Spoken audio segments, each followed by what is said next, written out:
So the waitlist is their leverage tool. So if you're on the waitlist, you probably won't know if you got off that waitlist until after May 1st. So you should definitely do a lot of research into the colleges that did admit you, and you should choose one that you're actually excited about. Do not bank on the waitlist. Waitlists are completely unpredictable. Some years, 0 students get taken off a waitlist. Other years, 300 students get taken off a waitlist. Okay, even if you look at last year's statistics from that university and the prior years, you'll see it varies widely. And why is that? It's because every year is different, and the people coming off the waitlist are there to fill the unfilled spots that they still have open for freshman year. So if more students accept the offer of admission than the university thought would accept them, then there won't be any unfilled spots, right? But if way less students take that offer, then suddenly they have more unfilled spots, and that's what they will utilize the waitlist for. So just know that, not getting off the waitlist is in no way a reflection of you or your worth. It means that university really wanted you, and they just had such, such a great applicant pool of students who were awesome, and you were one of them, and that's why you're there.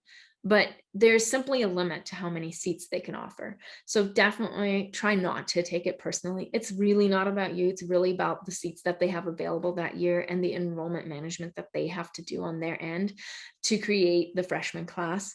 And just know it's so unpredictable. So definitely, I personally, I like to be positively surprised. So I like to think, you know what, I'm going to take a wait list as a no.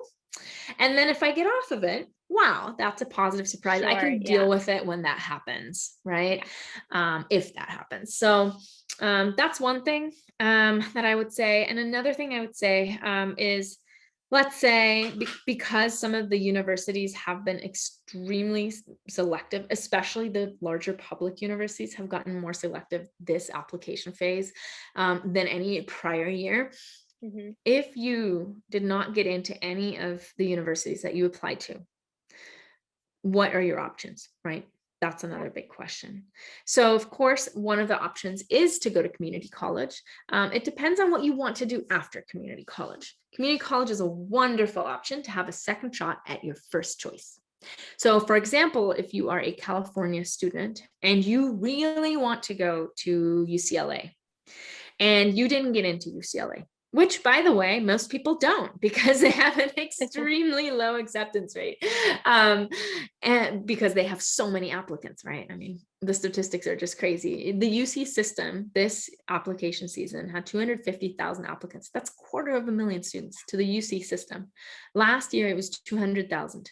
They increased by 50,000. Did the UC suddenly have 50,000 more seats in their freshman class? No, right? So this, of course, negatively impacts their admission rate, which negatively impacts you because then you didn't get in somewhere where you feel like you would have gotten in 3 years ago, right? So it's just hard for everyone involved, including the people making the decisions on whom to offer an acceptance to. So let's say, back to the scenario, you really want to go to UCLA, but you didn't get in. If you know that's what you really want, and you spent a lot of time thinking about it, but you've spent a lot of time exploring that option, you're 100% certain that's your end goal, then you should definitely take a look at what are the different California community colleges that speak to you. There are a lot of different ones, right? You don't have to go to the one right next door to your house.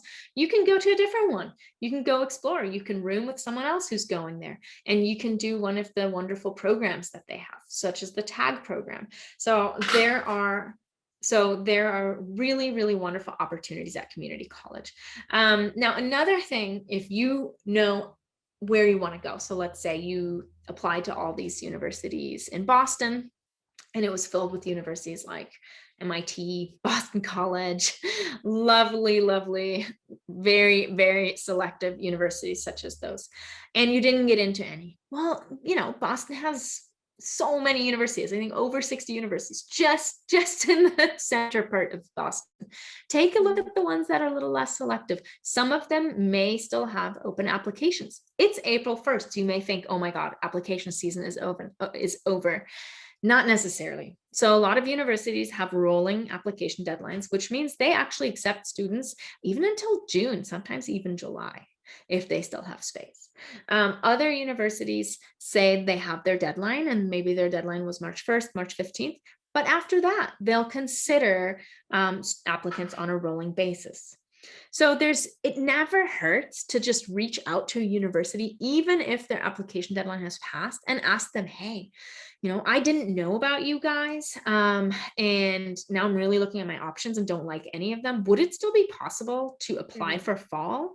Just go and ask. I've had so many students who, well, not so many, but I've had a significant number of students who either didn't apply to college when, back in fall when everyone else was doing it, or I've had very few, but I think about 2 in the last 5 years who didn't get into the colleges that they really wanted to go to. And so in April, they were in tears and they were just like, what am I going to do with my life? I don't know what to do. I'm not, I want to go to the East Coast and I want to go to a 4-year. What am I going to do? And so I just said, why don't you just apply to some colleges? And they were dumbfounded. They're like, wait, I can still do that. And they did. And they ended up going to college that fall to a 4-year in New York, in Boston, and were super happy with their choice and got high scholarships. So, it's never too late. The door is not shut. You have a lot of options. And then, your other option is take a gap year. Go learn something, go travel. You could even stay local for a gap year and volunteer somewhere or do an internship somewhere. Really do something that'll allow you to grow, that'll allow you to find a passion, and mature. And honestly, airing out your brain for a half year or a full year between high school and college can be so wonderful. It's something that I did myself. I worked and then did an internship and traveled. So I took a year off. And when I started college, 1 year after I had graduated high school, I was so excited for my classes. My brain was just such a sponge. I was just so ready to learn something new. And if I had even tried to think of going to class right after I graduated, that was just stressed me out because I was kind of saturated at that point. Yeah. So I really loved, going to Argentina, perfecting my Spanish, interning at a theater, and just really, deepening my love for theater arts, which was my major when I then subsequently entered college. And it just gave me such a wonderful experience. And I feel like my 4-year experience at university, I just enjoyed it to the fullest because I had had some time to relax in between and to grow in an experiential way, in a way that really heightened my cultural sensitivity, in a way that allowed me to really figure out, how do I want to live on my own in a new big city, right? And so it's something that I also highly recommend. So not getting into where you thought you wanted to go may not be the catastrophe that it sounds like. It may just be a blessing in disguise and give you all these new opportunities that will lead you to where you actually needed to be going. So, yeah. Awesome. On that lovely note, I want to remind everyone that a lot of the resources and information that we've shared today are available in our on our website and in blog post form, and we're always here for you to contact and get in conversation with about these topics. So thank you so much, Josefine, for your time, and I'll see you soon. All right. Thank you, Lily. A pleasure as always. Happy decision making to everyone out there. Woo!